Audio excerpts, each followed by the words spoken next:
સીતા કરતા ગીતાની ઉંમર 3 વર્ષ વધારે છે. ગીતા કરતા રીટાની ઉંમર 5 વર્ષ વધારે છે. જો સીતા, ગીતા અને રીટાની ઉંમરનો સરવાળો 50 વર્ષ હોય તો દરેકની ઉંમર શોધો. ઓકે, પહેલા શું લખ્યું છે? ધારો કે, આપણને સીતાની ઉંમર જ નથી ખબર એટલે આપણે લખવાનું ધારો કે સીતાની ઉંમર કેટલી છે? x. હવે ગીતાની ઉંમર, તો ગીતાની ઉંમર શું લખી છે? 3 વર્ષ વધારે છે. કોના કરતા? સીતા કરતા. તો 3 વર્ષમાં વધારે એટલે x + 3. હવે x એટલે સીતાની ઉંમર કરતા 3 વધારે છે લખ્યું. હવે રીટાની ઉંમર, તો રીટાની ઉંમર શું લખ્યું છે કે ગીતા કરતા, એટલે ગીતા કરતા આની 5 વર્ષ વધારે છે. એટલે અહીંયા શું આવશે?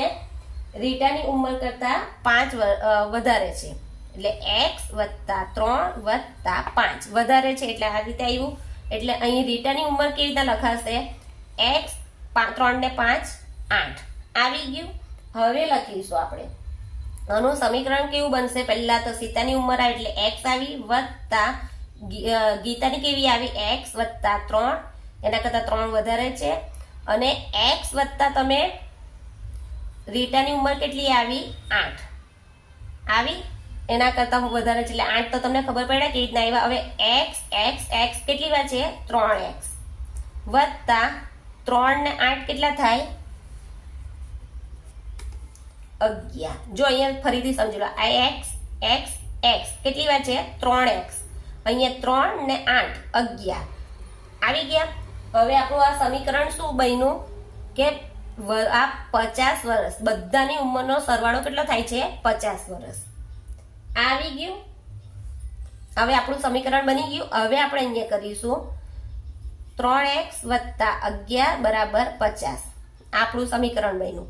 તો આ 3x બહાર કાઢ્યા, 50 માંથી 11 બાદ કરીશું. 50 માંથી 11 જાય તો કેટલા રહેશે? 39 આવ્યા. હવે x ની કિંમત બહાર કાઢીશું. 39/3. 3 તાલી એટલે કેટલી આવી? x અહીંયા આપણે કરીએ 39/3. તો 3 × 3 ને 3 તાલી 9 એટલે કેટલા આવ્યા? x ની કિંમત કેટલી આવી? 13. એટલે આ કોની ઉંમર આવી? x એટલે કોણ છે? સીતા.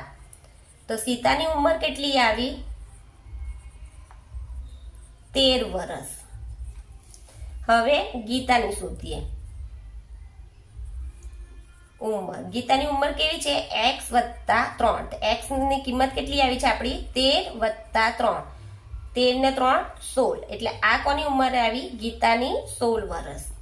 હવે કેટલી આવશે? x + 8. તો x ની કિંમત કેટલી છે? 13 + 8. 13 ને 8 કેટલા થાય? 21.